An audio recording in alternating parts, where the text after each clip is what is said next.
और दूसरा ये कि विचार जो है भ्रांति है, भ्रम है, इल्यूजन है। भारतीय परंपरा की बात करें तो शंकराचार्य इसमें सबसे ऊपर है अद्वैत वेदांत, और ये मानते हैं कि जो भौतिक वस्तु है वो मिथ्या है। आपने शब्द सुने मिथ्या?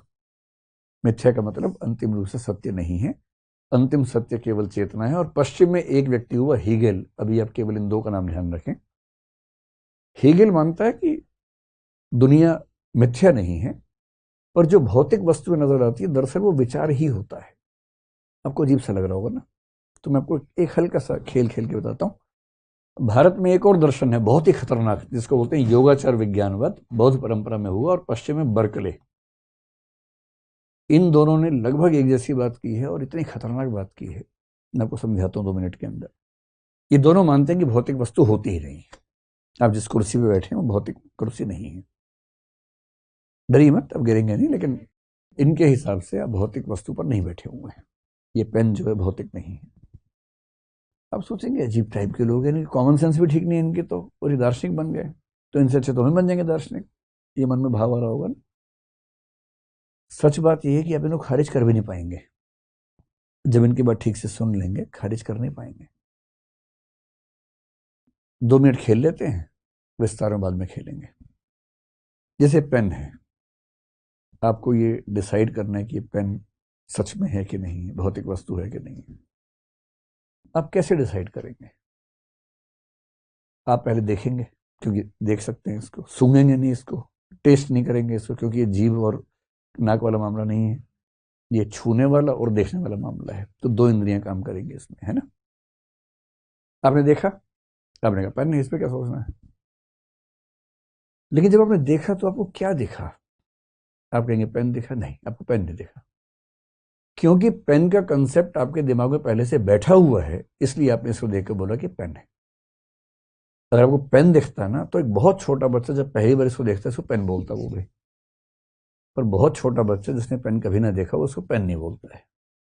आप 10 बार बताएंगे तब पेन बोलना शुरू करता है, उसके पहले नहीं बोलता है पेन। तो आपने देखा क्या? एक लगभग 5-6 इंच की आकृति जो बहुत पतली सी है, थोड़ी गोलाकार है, आगे से थोड़ी सी नुकीली है, ऐसी आकृति आपको दिखी, पेन नहीं दिखा। पेन तो आपने बोला उसको। कितना हंस रहे हैं कि भैया ये तो जादू होने वाला लगता है। सच में जादू हो जाता है भाई। योगाचार विज्ञानवाद बर्कले के हाथ में पड़ जाओगे ना, वापस आते हुए खुद को संभाल के आओगे कि मैं बचा रहा हूँ किसी तरह से। भौतिक बड़ी दिक्कत है उनके सामने। तो आपने जो देखा, एक काली आकृति देखी, फिर आपने छुआ। हो सकता दबाने वाला पेन भी होता, कई बार आपने छू के ऐसे ऐसे किया, पर क्योंकि आपको पहले से पता है कि ऐसे दबाने वाली चीज पेन होती है, इसलिए आपने पेन बोल दिया, वरना आप नहीं बोल पाते। वरना आप क्या बोलते? कुछ है जो कठोर है और गोलाकार है, इतनी लंबाई है, और चुभने वाला नहीं है, बहुत सॉफ्ट भी नहीं है कि दब जाए, कठोर सा कुछ है।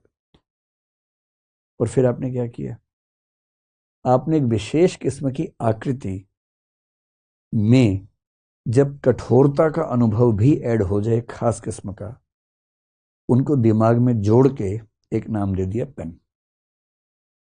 और जब जब वो अनुभव मैच होने लगे, आप बोलने लगे मेरे हाथ में पेन है। इतना ही खेल है। आपको लग रहा है गलत जगह आ रहे भाई, ये तो लगता है कुछ गड़बड़ करेगा, मदारी वाली फीलिंग आ रही है आप लोगों को कि, है ना। लेकिन दरअसल आप देखें, ये दर्शन में बहुत बड़ी समस्या है।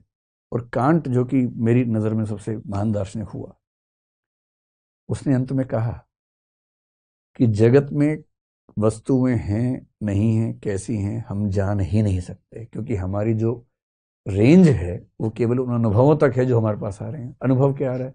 कठोरता, काला, इतना ही अनुभव है। उसके बियॉन्ड चीजें हैं या नहीं हैं, तो ऐसी ही है या नहीं, हम दावा नहीं कर सकते। पर उसने कहा कि जो हम जान रहे हैं वो फिनोमिना है, जो हम सबको दिख रहा है पेन। जो नहीं जान पा रहे वो नॉमिना है, जो वास्तविक वस्तु है, उसको हम जान ही नहीं सकते हैं।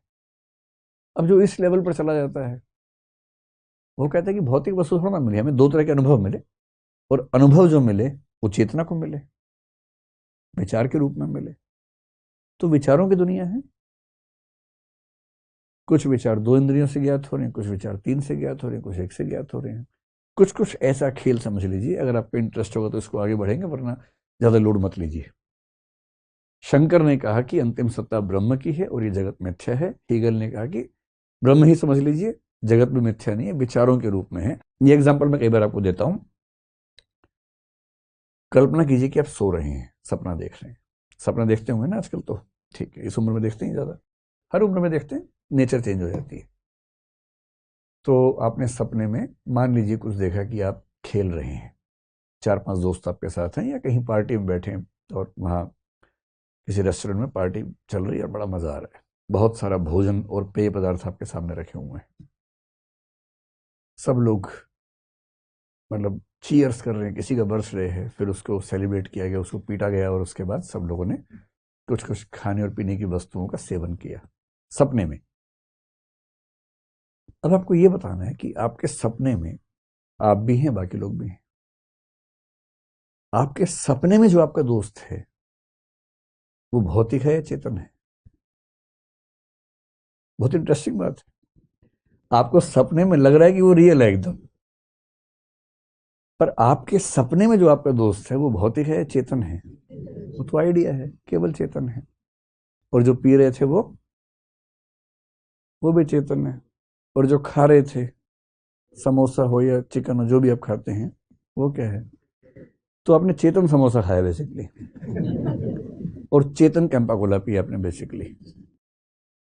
और आपके दोस्त जो कि जीते जागते मनुष्य हैं, वो सपने में चेतन थे आपके।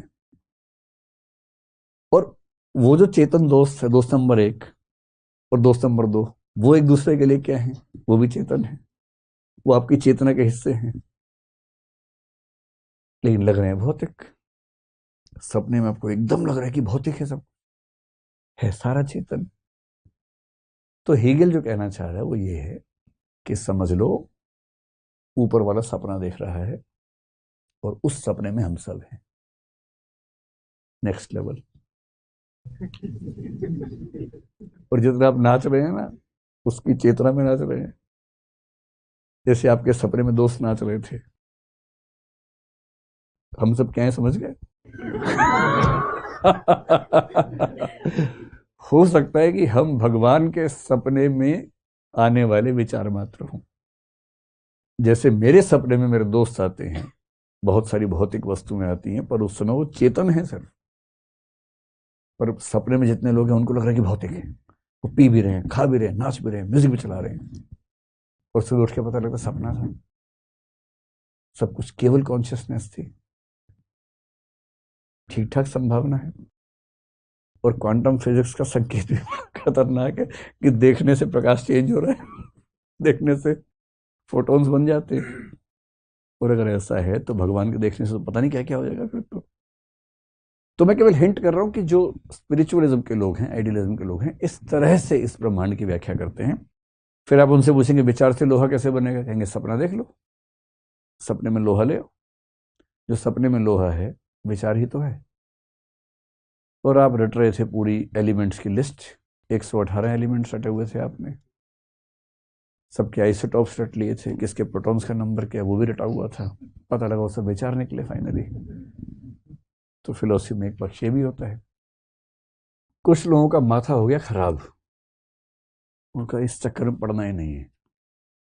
उन्होंने एक विचार दिया जिसको बोलते हैं न्यूट्रलिज्म या तटस्थवाद। इसमें आप फिलहाल एक व्यक्ति के नाम याद रखिए, स्पिनोजा। हालांकि विलियम जेम्स, बर्टन रसेल, ये सब लोग भी, भारत में इस विचार का समर्थन नहीं हुआ है, इसलिए आपको इंडियन फिलोसफर इसमें नजर नहीं आएगा। स्पिनोजा हैं जो 18th सेंचुरी के आसपास के व्यक्ति हैं, बहुत प्रसिद्ध व्यक्ति हैं। और बर्टन रसेल और विलियम जेम्स ये 20th सेंचुरी की शुरुआत के लोग हैं। जेम्स अमेरिका में, रसेल इंग्लैंड में थे। स्पिनोजा का पक्ष समझिए, 1 मिनट में समझ में आ जाएगा। वो कह रहे कि देखो जो परम तत्व है, भगवान है ना, उसमें अनंत गुण हैं। अच्छा, इस बात को समझने के लिए एक अच्छी सी कल्पना करते हैं। हमारे पास 5 इंद्रियां हैं, और मैंने कई मूर्खों को कहते सुना कि भगवान नहीं है क्योंकि भगवान दिखता नहीं है। ये मूर्खता का एक लक्षण है। मतलब अगर आप भगवान का दावा करते हैं तो भी मूर्खता का लक्षण है, उसके नहीं होने का दावा करते तो भी वैसा लक्षण है। कहने का तर्क दे रहे हैं।